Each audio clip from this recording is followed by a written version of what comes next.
All right, Go. starting over. Aloha, everyone.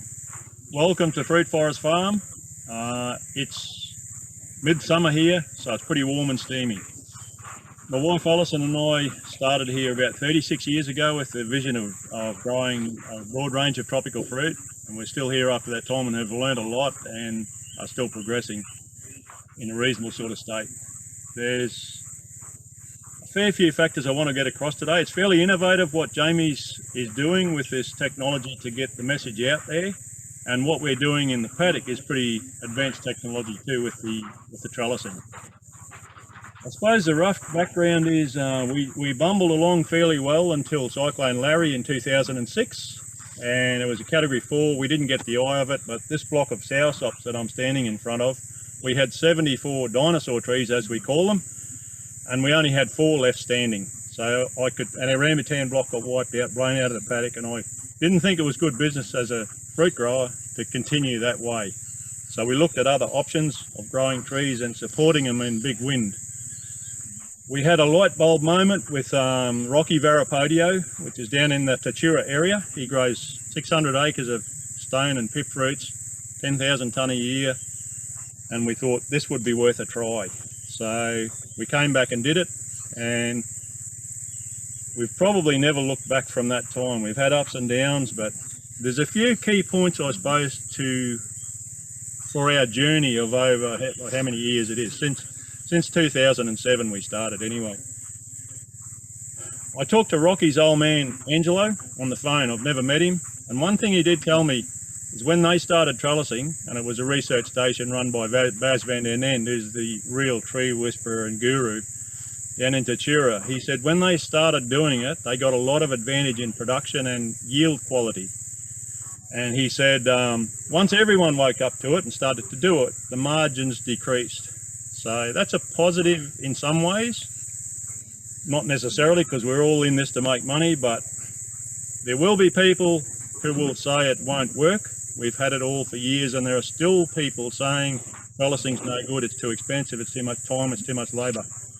Those people are actually our friends because they hold the others back who would wake up to the new technology quicker and put the same fruit on the market that we want to supply. So I thought it would have been crowded more quickly with the new technology and new yield potential, but because of the negative people who sometimes wear you down, they work for us and they hold the industry back and hold other growers back because they have that reservation of it not working. It's worked great for us. We don't have an overdraft. We have no debt, and not many farmers can say that. The trellising works great for us, and it gives us security when a cyclone's coming, or even a big storm. We had some mates the other day got hit by a storm. They survived because they trellised. We know we can move forward with big wind, so that gives us that security.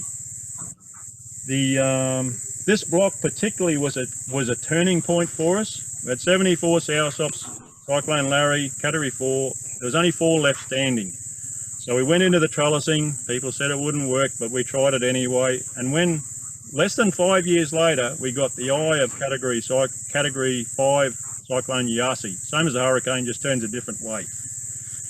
So we got the eye for 40 minutes. That's a real perfect storm and a perfect test. Of the 450 trees we had planted on trellis, we did not lose a single tree, and we won champion fruit of the local agricultural show 6 months later with 2 fruits. That for us is good business. There are costs involved, there's work. Trellising isn't for everyone. Some people will never be able to do it because it just doesn't suit how they do things. But what we will show you in the next videos coming up and the discussion gives you an idea whether it is for you. For Hawaii, I reckon it's brilliant because you've got very expensive land, small blocks, big potential. I've never seen a growing area like Hawaii as far as microclimate diversity, good soil. The way I would be going over there, I'd be thinking high value things that can be air faded anywhere in the world, like durian. Mangoes, you've probably got big potential. Abies we'll look at. There's a lot of things you could grow. What we aim for with the trellising is higher yield, easily managed from the ground, more class 1 or premium fruit. Harvest efficiency is much better, when you need to spray, and we all need to spray something, whether it be trace elements or pesticides or whatever, you get much better coverage, so it's more environmentally friendly and a better result.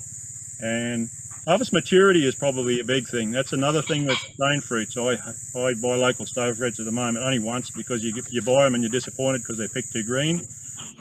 If you can harvest your fruit, whether it be mangoes or abies or rolinias or whatever, easily at the best maturity, you're in the game.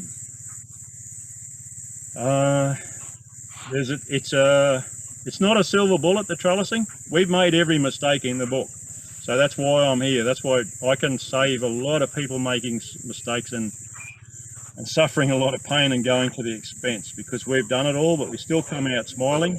We've got a great crew, some of who you will see soon.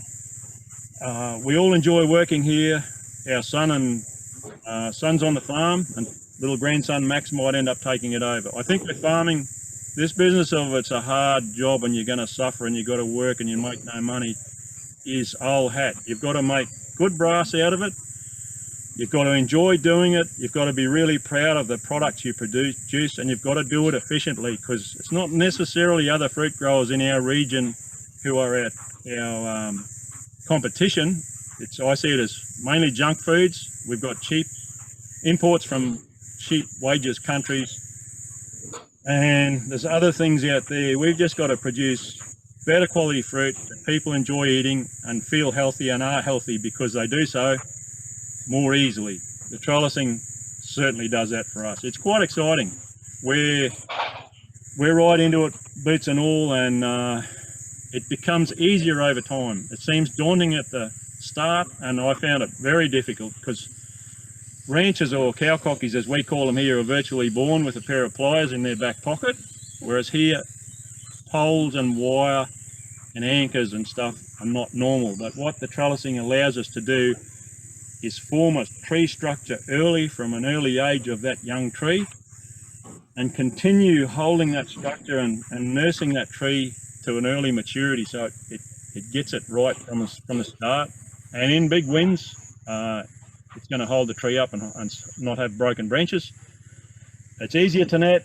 There's a lot of pluses which we'll probably cover in question and answer, but I hope that's a bit of a decent intro to start with, just a broad-based thing. We won't be able to do the whole lot in one session, but that's a start. Thank you very much for your time and your interest. All right. So really quick, I'm going to check the Q&A. So I only see one question right now from Nat.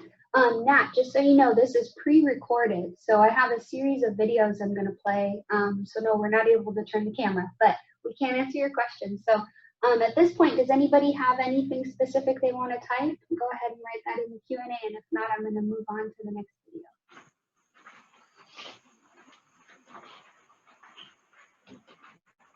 All right. This is a trial row of mangosteens, purple mangosteens on trellis. I just wanted to show you a few of the methods we use. For tensioning the wires, we use the gripples.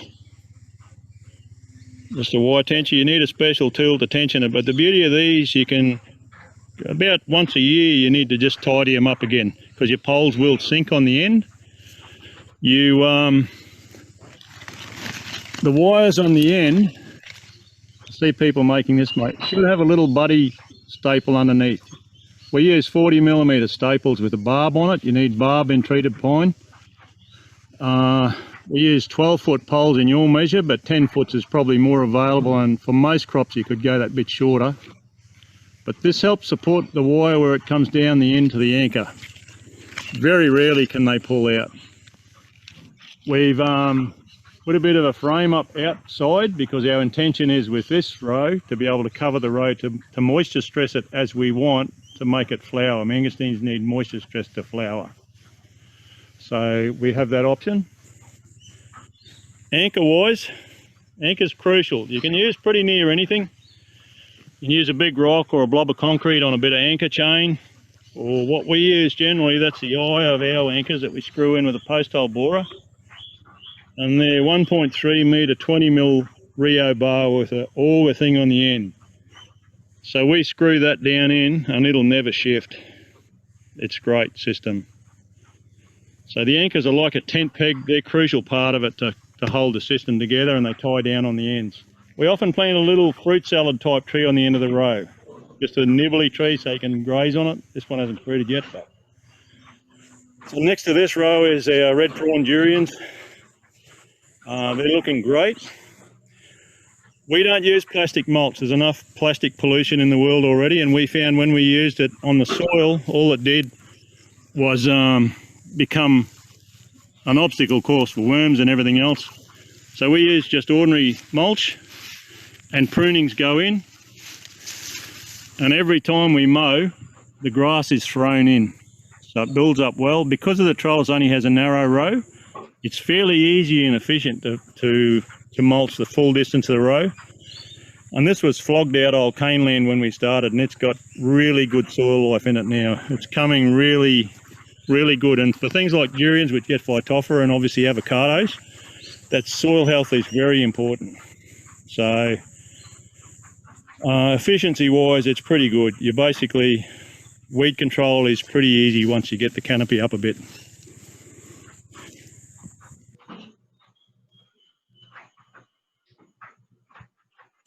It's a rainy day, Trina. Rainy morning. What are you up to here? What's happening? We're trying to put these durians back under control, so we're just tipping the ends on them, like pruning, tipping the ends on them. A bit more of a flat angle. Generally always coming out. The odd little one going inside's fine, because that just gives this top of this branch a little bit of shade. If it gets too much sun, it'll crack and cause damage. You're happy with the way the branches are from top to bottom? They're not too bad. There's a little bit where I haven't reached yet up here. They've got to come down, and sometimes it's a matter of maybe 1 or 2 cuts. Do a small cut first, have a look and go back and cut again. It's better than cutting something off you can't put back on. Nice one, Trina. That was one that was shading the lower down. So these trees we planted about 4.5 years ago, if that. This is a kratom tong in a row of red prawns, and you can see, how's the fruit looking here? Too good. Too good? Too many fruit. You reckon we'll be able to prune? We have to thin some of them out, or what? So these are ground level. I pollinated these at night time. They're all perfectly shaped fruit pretty much. So we look for the deformed ones, and yeah, you can see kratom tong often have 5 segments, but they're beautiful shape. There's probably are too many for this tree. You've got that little problem there going on. Which little problem where? It looks like it's been stung early in the flower. Fruit spotting bug maybe. Yeah, so it's stuck that segment up. So it makes it a class 2 fruit. Yeah. So you can reach most of these trees from the ground, the branches. You use a cherry picker for the top, do you? Or? Yeah, just the top last little bit. You could do it with one of those little extended poles, but... Push-pull pruner, yeah. Yeah, if you've got the cherry picker, it is better. Good one, Trina. Thanks, eh? It's a rainy day, Trina. All right, so I'm going to pause. I'm